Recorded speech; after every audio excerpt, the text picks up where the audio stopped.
जी sir, ये फज्जा श्री पाए है, मेन PWD रोड पे है और अल्हम्दुलिल्लाह इनका जायका जो है बहुत अच्छा है। आप कस्टमर जितने भी हैं उनसे मेरी रिक्वेस्ट है, आप एक दफ़ा आएँ, टेस्ट करें, एक मौका दें इनको और इनका जायका जो है आपको मुनफरिद जायका मिलेगा।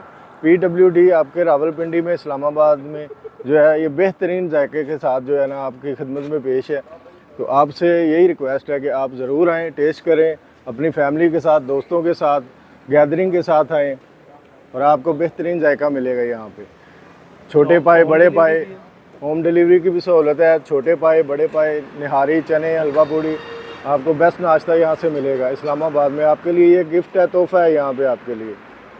ये मियाँ बिलाल ऑनर हैं यहाँ पे फज्जा श्री पाए के, मियाँ मोहम्मद बिलाल इनका नाम है। यहाँ पे ये फज्जे के नवासे हैं, फज्जा साहब के नवासे हैं यहाँ पे, इन्होंने शुरू किया रेस्टोरेंट। तो आप इनको एक मौका दें, इंशाल्लाह ताला आपको वही लाहौर वाला टेस्ट जो है ना आपको प्रोवाइड करते हैं। यहाँ पे जितने भी कस्टमर हैं वो यहाँ पे आते हैं, खुश होकर जाते हैं। बाकी लोगों से भी यही रिक्वेस्ट है कि यहाँ पे ज़रूर आएँ, विज़िट करें, टेस्ट करें, इंशाल्लाह ताला आप मायूस नहीं होंगे यहाँ से।